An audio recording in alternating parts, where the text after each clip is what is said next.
不甘寂寞的美国海军又纠集了一支大型舰队，不远千里跑到了南海来秀肌肉。一起来看看解放军会如何应对。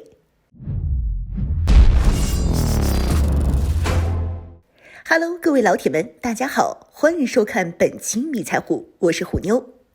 近日，根据官媒新闻联播的消息可知，空军航空兵某旅换装歼20战斗机后，已经开始了战备值班任务。这也是从2016年央视官宣歼20正式服役中国空军后，官方首次确认空军的隐身战斗机执行战备值班任务。央视报道时称，这支装备歼20的航空旅部队正在一边改装一边备战，使歼20部队从以前的能飞向能战再到能胜跨越。要虎妞来说，央视这次放出的信号意义重大。战备值班的意思就是装备歼20隐身战斗机的这支部队已经完全形成了战斗能力。战备值班机制就是解放军为了防止潜在敌人发动突然袭击，或者是发生重大事故而建立的一套军队的应急机制，要求部队随时随地地做好战斗准备。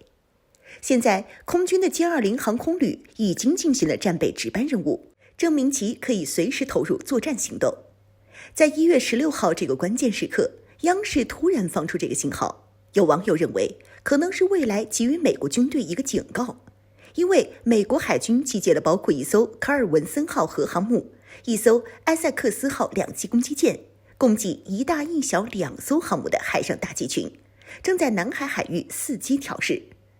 根据南海事态感知智库的卫星照片分析，从1月16号开始，美国海军从日本佐世保海军基地派遣了一艘美利坚级两栖攻击舰。此外，在1月12日向南海派遣的美国海军亚伯拉罕·林肯号航母也将于近日抵达南海地区。这样一来，南海地区将迎来美国海军2艘核航母、2艘准航母，共计4艘航母的同时现身。而且，美国现在在全世界也只部署了3个核航母大集群，来南海的就占了半数以上。此举给南海局势增添了几分变数。更重要的是，前往南海的4艘大舰中有3艘携带了隐形舰载机 F-35B/C 型。现阶段，在南海的美国航母卡尔文森号拥有12架 F-35C 隐身战斗机和36至48架超级大黄蜂舰载战斗机。同在南海的艾塞克斯号两栖攻击舰，这次却罕见的没有携带 F-35战机，而是携带了一支装备耀式战机的214舰载机中队。至于正在东海前往南海的美利坚号，则搭载了6架 F-35B 隐形垂直起降战机。在西太平洋前往南海的亚伯拉罕·林肯号航母，也搭载了一支12架编制的 F-35C 舰载机中队和36至48架超级大黄蜂舰载战斗机。这些军舰预计将在本月末全部在南海进一步会合，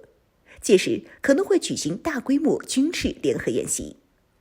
虎妞认为，美国海军这次是来者不善，这4艘航母装备的各式战机加起来的总数已经高达100多架，其中 F-35战机的总数更是创纪录的达到了30架，威胁不可小觑。这次美国自疫情爆发以来，突然纠集这么多军力前往亚太地区，一方面就是为了彰显其在南海周边地区的存在感，向周边地区国家施加美国的军事影响力；另一方面就是对中国施加压力，妄图震慑中国军队。连外媒也认为，此次出击携带这么多 F-35战机，就是为了应对中国的歼20战机的威胁。不过，如果美国抱着想过来和歼20战机过招的想法，美国人就大错特错了。歼20作为比 F-2和 F-35问世要晚得多的先进隐身战斗机，具有绝对的后发优势，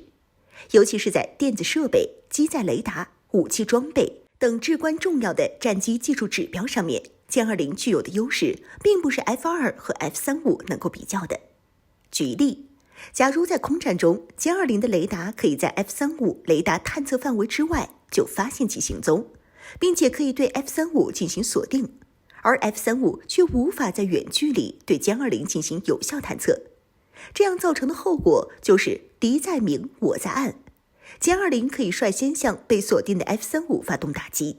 隐身战机之间的较量，互相之间谁能够率先发现对方，那么就意味着空战的胜利。